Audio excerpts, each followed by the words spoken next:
Hello, and welcome to another episode of Heavy Metal 101.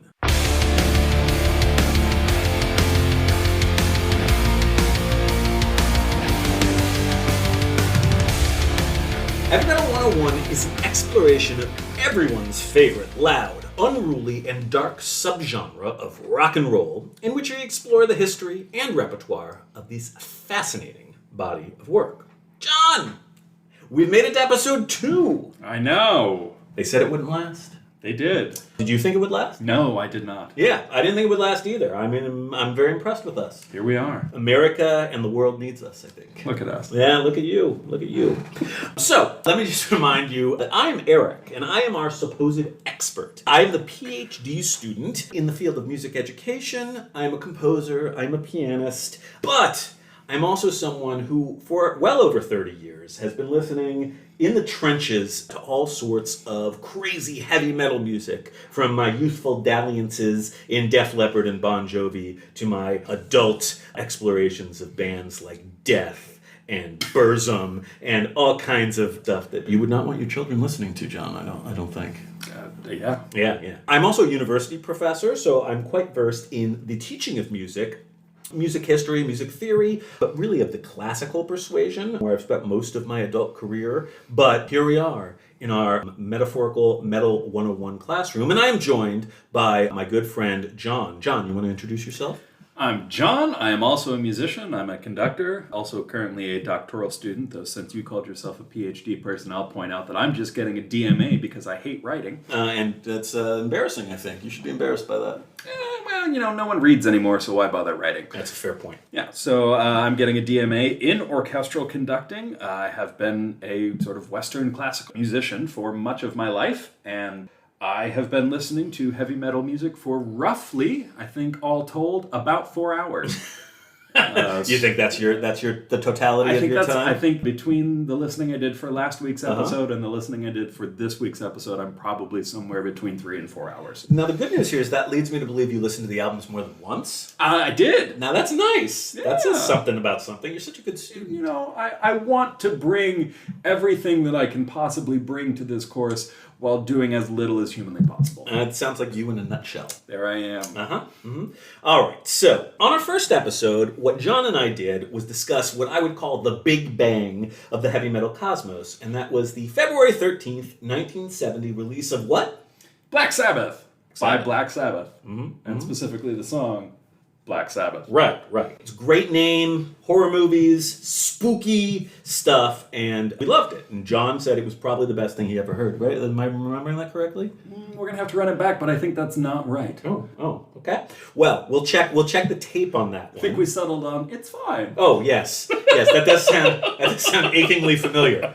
Well, today we're going to talk about some Judas Priest, but before we talk about some Judas Priest, we're going to ask a question, a foundational question, which is, what the hell is heavy metal?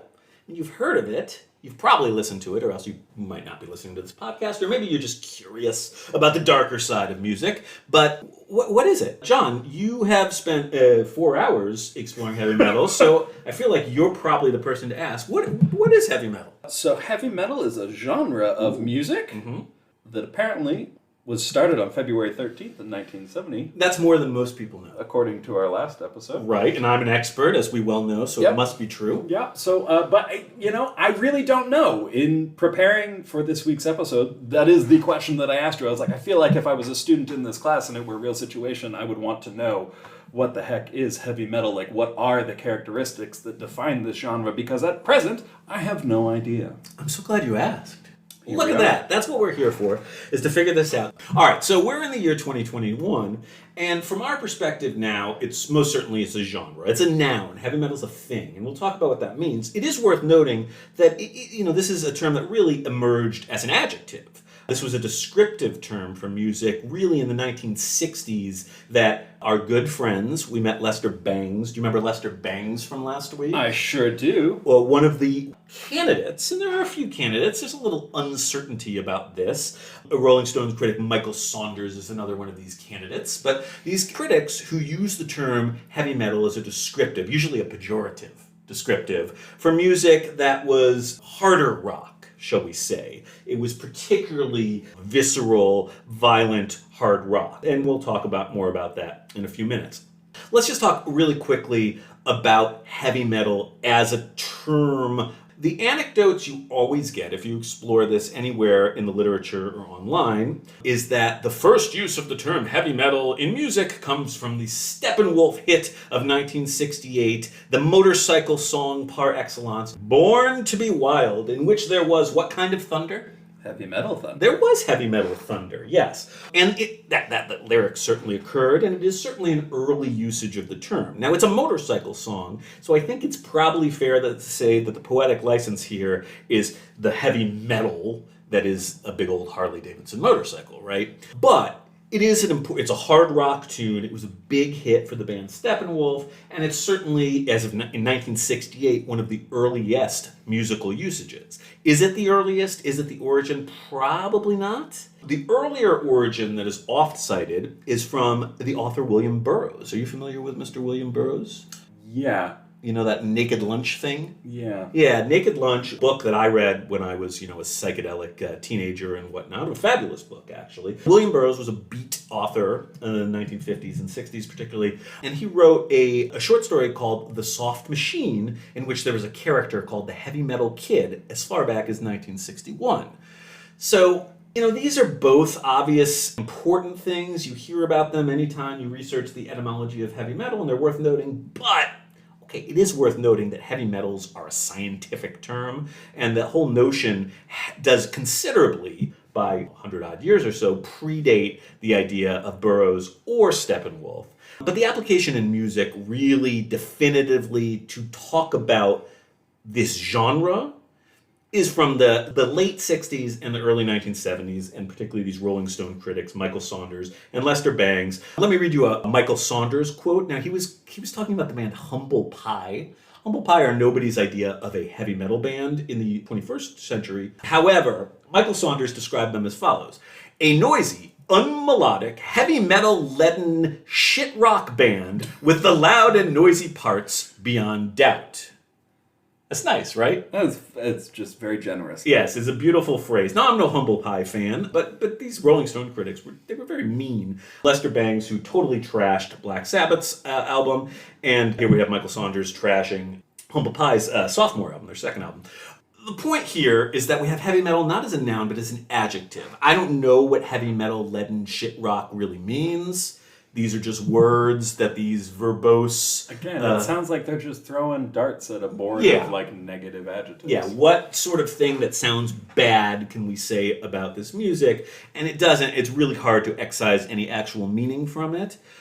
However, after Black Sabbath established the musical ideas that would underpin heavy metal, the idea of a heavy distortion, the idea of slow tempos, the idea of that dark, sort of macabre subject matter, the prominence of the power chord and the riff, two of the most important musical underpinnings of the genre. That's when heavy metal ceases to be an adjective and starts, slowly but surely, over the course of the 70s, to really become a noun and to become a genre. So to be clear, heavy metal, as we understand it, is a genre. And a genre, according to the nice people at the Merriam-Webster Dictionary, is a category of artistic, musical, or literary composition characterized by a particular style, form, or content.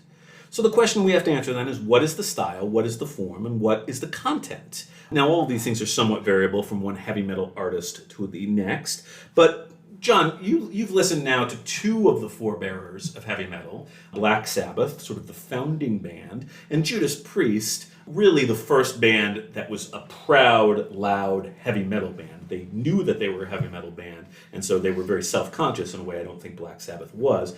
Is there anything in common between Black Sabbath's self-titled debut and Judas Priest's Sad Wings of Destiny that you could point out? Well, I mean, the fundamental ensemble seems to be roughly the same in terms of being a group made up of electric guitar, electric bass, drums, and vocals. Good. Now, I will point out two things that we get that Judas Priest establishes as paradigms that become later heavy metal paradigms, sort of 1980s and beyond paradigms. Number one, two guitars. So Black Sabbath just had Tony Iommi. With Judas Priest, we get Glenn Tipton and KK Downing. So the two guitar sound is not every heavy metal band, but certainly becomes a really quintessential heavy metal idea, later embodied in Iron Maiden and a number of other bands like that. And number two, I love Ozzy Osbourne. I actually love Ozzy Osbourne's voice. I think a lot of people do. But with Rob Halford of Judas Priest, you get virtuosic tenor singing. You get the scream. You get this incredible register and range that really is something that personifies the sort of power of the heavy metal voice. And so though they're the same ensemble, they are used in somewhat different ways. So we have the rock band that now both of them do something very specific with the guitar sound that is very much a heavy metal staple. What's that? It's harsher. Mm-hmm. The reason it's harsher is because of distortion. Yeah, so we augment the timbre. The quality of the sound of the guitar is what used to be done only through basically broken amplifiers that were turned up too loud and the speakers were blown back in the 60s. By the 70s, we really have a sense, as developed by people like Jimi Hendrix and bands like Jimmy Page and Led Zeppelin, distortion. And heavily distorted, again we get that adjective heavily distorted guitars are really, really intrinsic to heavy metal. They're probably the most important sort of aesthetic character that links pretty much all heavy metal music. So we have distorted guitars. Now this is all part of hard rock. If we go through the history of rock music, by the 60s we get what sometimes proto heavy metal, but also hard rock. And there's going to be hard rock in the 70s, hard rock in the 80s. Heavy metal, if hard rock is the PG-13 of rock music, heavy metal is its R-rated branch. It's just a more extreme version. You're taking, you got rock, you have hard rock, and heavy metal is essentially a harder rock. It's taking all the characteristics that we would call hard rock, the volume, the heaviness, the themes, and just making them more adult, which oddly enough tends to attract, teenagers and children and stuff. But so heavy metal is our hardest rock, as it were. And of course, within heavy metal, there's lots of genres, and we'll eventually get subgenres, you might say. We'll eventually get to those, but not today. So we know it's a genre. We know that content-wise, it's got distorted guitars. We've talked about the rock bands. I mentioned the power of the tenor voice, the two guitars, the two dueling guitars. Anything else you noticed about the music of Black Sabbath and Judas Priest, commonalities? So they both have songs that have sort of darker text, stories that are maybe not typical to your earlier rock songs and subjects. Yeah, and these things do exist. I mean, you think about the blues, the history of the Delta blues, and someone like Robert Johnson singing, Hellhounds and selling their soul at the crossroads and all that. So there's a direct legacy from the American blues to heavy metal of this dark, sort of macabre music, but metal tends to amplify that aspect. There are exceptions, of course, and there are subgenres of heavy metal that are going to be more or less sinister, but it's definitely intrinsic to the heart of the genre. If you look at the album covers, right, the Black Sabbath album cover we talked about in the last episode, which was dark and red, right, and there was a spooky figure and all that stuff. The cover of the Judas Priest album, did you happen to take a look at that? Again, I looked at that beautiful little 1-inch thing that popped up on Spotify. No. So this cover has a fallen angel in hell with all sorts of fire in the background and just really, it's heavy metal. It's heavy metal, the embodiment thereof. It's definitely dark, much more clearly dark than the Black Sabbath album. This is something, again, when we're talking about the content. Here it is. So John just brought it up on his phone. So we have an angel figure. The angel looks very upset. John, describe the background. Lots of fire, lots of flames. We appear to be in a cave. There's a skull. Oof. There's a skull. And more red, right? We got red and black. Yep. Yeah, so, heavy metal content is that. In terms of the two musical aspects that I wanted to really focus on today, we have the riff and we have the power chord. So let's start with the power chord. John, you're a classical music guy. Do classical music people know what a power chord is? Like, is that a term you're familiar with? Personally, I am familiar with Okay. that term. It is not something that I was taught as a classical musician. This is not one of our standard tonic, subdominant, Right. dominant, And diminished second You know, chords. and technically, by classical theory, a power chord is not actually a chord. That's right. It's an interval. It's a chord by stuffy definition is what? What do you need to have a chord? You need 3 notes. 3 notes. But any 3 notes, we have a chord. A power chord is 2 notes. 2 notes. What is the interval that makes up a power chord? It's a fifth. A fifth. So we have this note. It's a D for those of you out there who care. And then an A. 5 notes away. If I put those together, I get this really strong, really stable sound. And it's this harmonic thing, the interval of a fifth, that makes up, I don't know what percentage of heavy metal, I'd be lying if I pretended to say, but let's say heavy metal is built on the power chord as its harmonic basis. The interval of a fifth, sometimes with an octave added to it. So you get 1 extra note, but again, still technically it's just a D and an A.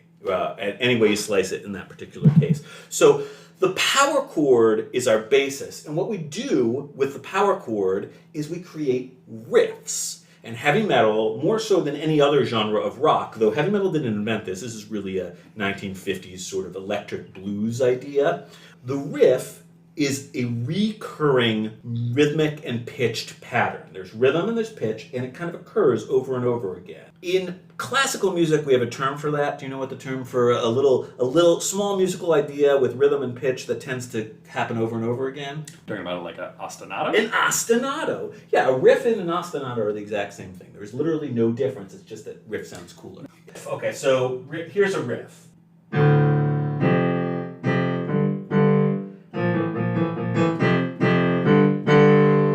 So that's an example of a riff. And if that song, do you know what that song is? Oh, that's Iron Man. That's Iron Man. It's a Black Sabbath song from their second album, 1970's Paranoid, which is just an incredible album and well worth discussing in some future episode. That recurs over and over again. Kind of like when we talked about last episode, the riff that underpinned the song Black Sabbath. Recurring musical material and other stuff around it changes to sustain interest. So that is what a riff is. And your average song is going to be comprised of multiple riffs, but this recurring riff is going to be the underpinning, as opposed to the lick, which is the little melodic filigree that's going to might happen on top of the riff. Okay, so as we just heard, we take our power chord, we build it into a riff, and suddenly we have a heavy metal classic like Iron Man by Black Sabbath. So let's change our focus a little bit here and switch to talking about Judas Priest, and specifically one of my most favorite songs in the world, The Ripper. All right, let's stop us babbling and give you guys a short chance, 2 minutes and 50 seconds of Judas Priest glory. John, you want to cue that up? Go. Hello there. If you are hearing this, then you are listening to a version of this podcast for which we do not have the rights to play this wonderful piece of music, Ripper by Judas Priest. Bummer! However, if you take a look at the episode notes, you will find a link to an audio recording. Just click on it and go and check it out. Great!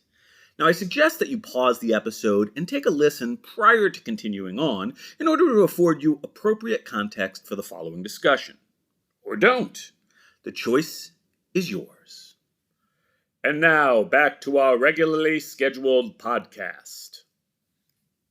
I freaking love that song. What did you think about The Ripper? What's your reaction to this ditty? So, I liked this one. I knew, when you told me to go listen to this album, I forgot which song you were going to highlight for us to talk about generally, as I was just listening to the album. Mm-hmm. And I knew this was going to be the one that you would go to because you like those kind of darker subject matters in terms of the text, and this is clearly a very dark subject matter. I fear ambiguity. We want to avoid ambiguity, and if we were to play a song like Epitaph, which you might recall from that album, I don't think we'd be making a very clear point about heavy metal. I think that's fair. Yeah. But no, I thought this was good. I thought the singing was really great, actually. Very impressive singing. I mean, obviously the instrumental playing is really good, very strong, just a very intense and energetic song. Yeah, overall. yeah. I mean, it's a ripper. So to be clear, I alluded to this earlier, but what we just heard was from the sophomore album by the great Judas Priest. Judas Priest is another absolute stalwart classic heavy metal band a la Black Sabbath, and there's a lot of parallels between Judas Priest and Black Sabbath. They both emerged from Birmingham, England. Oh. They both actually, Black Sabbath technically formed as Earth in 1968. Judas Priest formed as Judas Priest, and Black Sabbath was rechristened Black Sabbath in 1969. So even though we think of Black Sabbath as first, and certainly they were from an album standpoint and an influential standpoint, these bands basically are contemporaries of each other. Judas Priest's first album, which we're not going to talk about at all, was Rock-A-Rolla. Rock-A-Rolla. That's a good name. Yeah, I love Judas Priest quite passionately. Rock-A-Rolla is a fine album. It's okay. You should listen to it at some point. It's not great. It is not a great album for a variety of reasons. And one of those reasons is because they had a lot of songs that would eventually show up on this second album, Sad Wings of Destiny, from 1976, that would show up on this album that were already written, but for whatever reason they didn't include any of them. The Ripper is one of those songs. Victim of Changes, which is one of the real classic Judas Priest songs. Talk about a hell of a vocal performance. First song on this album was also already existed when they recorded Rock-A-Rolla. So I don't know. Basically, they saved everything good for their second album. I don't know why they did Also, even just that shift, having heard nothing on Rock-A-Rolla, your first album is Rock-A-Rolla, and your second album is Sad Wings of Destiny. These feel like, if you just gave me those album titles, I would not say that they were the same band. And continuing that theme further, if I put the album covers in front of you, we just talked about Sad Wings of Destiny, which has an angel probably in hell, and skulls and fire and all that. Yep. The cover, the Rock-A-Rolla, is a Coca-Cola style bottle cap that says Rock-A-Rolla instead of Coca-Cola. Very clever. Yes, it's clever. It's very witty. But you tell we're dealing with a very different sort of thing.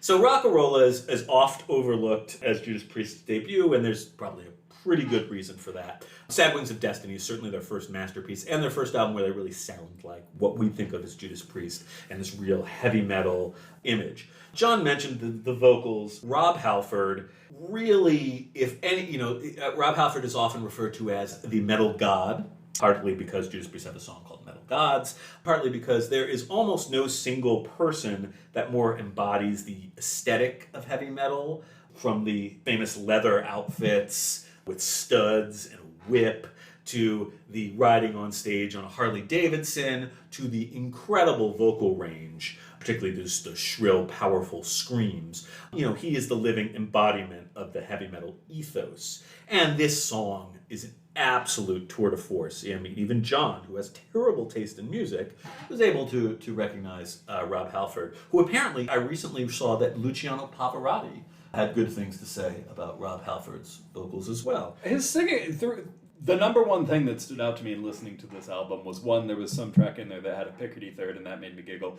And number two, his singing is phenomenal. Like, his range, his technique, everything. It was just mind-blowing. Yeah. So Rob Halford is just truly extraordinary, and he is beating heart of Judas Priest. And part of the reason Judas Priest just were an absolute disaster in the 1990s, because Rob Halford left after, I think, their very greatest album, 1990's Painkiller. Rob Halford left. They actually got, as a singer, a Judas Priest cover band singer, Tim Ripper Owens, to be the replacement singer for Rob Halford. They released 2 albums. I will not editorialize on them. Suffice it to say that Judas Priest without Rob Halford is problematic. We'll just say that. But Rob Halford is back with the band. Has been for quite a while now. And yes, he is certainly the cornerstone. What did you think of the guitar playing? I think that, although not in 70s era Judas Priest, I don't think it's what I would call virtuosic. It's certainly distinctive. Yeah, I mean, again, because I'm doing no research in preparing for this, I'm surprised to learn right now that Judas Priest and Black Sabbath are essentially, oh my God, what's the word? Contemporaries? Yes, that is exactly the word. That they're essentially contemporaries because just everything in Judas Priest seems to be happening at a higher, more technically advanced level. Yeah. And I do think it is clear that Judas Priest are taking from Black Sabbath. You know, it's worth noting also that the two other bands that Judas Priest are, maybe three bands that Judas Priest are clearly influenced by. Deep Purple. Okay. Now, Deep Purple, I am passionate about the belief that Deep Purple are a hard rock band rather than a heavy metal band. I love the album Machine Head. I like the album In Rock. These are considered formative, maybe heavy metal albums by some people. I think they're just really good hard rock albums. But the thing that Deep Purple do that Black Sabbath didn't do is they were unbelievable players. They're first-rate virtuosos. And so a lot of that is feeding into what Judas Priest do. A lot of Led Zeppelin. Now, Led Zeppelin, I think, less of that virtuosity, but we certainly get some Led Zeppelin, the vocals especially. Sure. And then the other band that I think is a little bit left of center, Queen. Oh. Queen's Night at the Opera album, with Bohemian Rhapsody and all that jazz, came out in 1975. Okay. So I think a lot of what's going on here that's not heavy metal is, and even some of the things that are heavy metal, like the harmonized vocals. Yeah, I can see that. And this sort of, one of the things that's great about this song is it's very narrative, and you get that middle section, that sort of breakdown, where you get lots of ambient guitar sounds and these sort of ooey harmonized vocals and stuff. Very much that sort of Queen production, that sort of overproduction, effective overproduction, if you will.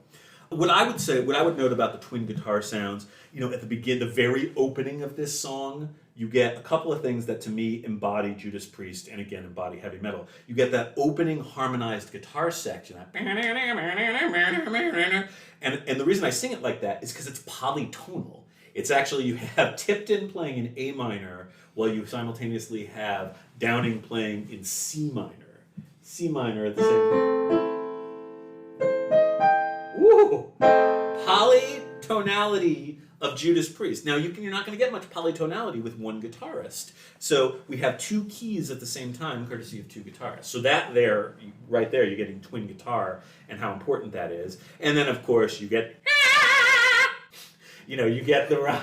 Did you like my Rob Halford scream? I did not see that coming. I know. John jumped because it was so scary. You get that huge shriek at the beginning, the da-da-da-da-da. And it's so heavy metal, right? I wrote in my notes, it's heavy effing metal is what it is. And that, this is the evolution, right? This is heavy metal coming from, slow but powerful. The heaviness of Black Sabbath gets sped up considerably. The playing gets, the musicians in Black Sabbath are amazing, but the playing just gets faster. It gets more virtuosic. The singing is exponentially more virtuosic. And really what Judas Priest does is they establish the template that is going to become the Nawabum movement. Have you ever heard this term, Nawabum? I sure haven't. The new wave of British heavy metal that's going to really define the early 80s, along with Van Halen in America in the late 70s. Bands like Iron Maiden, who you've certainly heard of, and Def Leppard, who you've certainly heard of. These are Nawabum bands. That is really established on Judas Priest's Sad Wings of Destiny. Couple of other things about this song. You'd mentioned that I like the dark themes. This, to me, I'm going to put on my classical dork hat for a second. Okay. This is like the heavy metal equivalent of Erlkönig by Franz Schubert. Yeah. That 1815 ditty. That's a song. 1815. We get a narrator. This is a song for a baritone and piano, but we get a narrator. But at the same time, we also get the same singer performing different roles. Mm-hmm. Now, in this song, we have Rob Halford acting as the narrator, sort of simultaneously being what a real life serial killer. Do you think this is based on? Do you happen to know? The year was 1888. Could it be Jack the Ripper? It was Jack the Ripper the whole time. Oh my God. Big reveal. Sorry, spoiler alert, Jack the Ripper. Or if you prefer, Jack the Knife, which it might be an allusion to Mac the Knife. Is that a thing? So I was actually wondering. I was wondering that too. I was re-listening to the song and I was like, so does this have anything to do with the jazz standard? Yeah, I think, Rob Halford had a pretty good knowledge of like standards and whatnot. He probably knew Mac the Knife, which is from the Three Penny Opera by Kurt Weill, if anyone's interested in pursuing that little wormhole. This song, John, give us the lyrics. Give me a dramatic recitation of these lyrics. You're in for a surprise. You're in for a shock. Sorry. Please continue. In London town streets where there's darkness and fog, when you least expect me and you turn your back, I'll attack. I smile when I'm sneaking through shadows by the wall. I laugh when I'm creeping, but you won't hear me at all. I'll hear my warning, never turn your back on the Ripper. Ooh, so good. So good. So it's worth noting, this song was actually penned by Glenn Tipton, both the lyrics and the music. So we got a solo writing credit here. But of course, it's a full band effort. And I'll go through the band members before we quit for the day. We have this dark lyric. We have we have a great riff with this sort of distorted power chord with the little syncopated palm muting going on.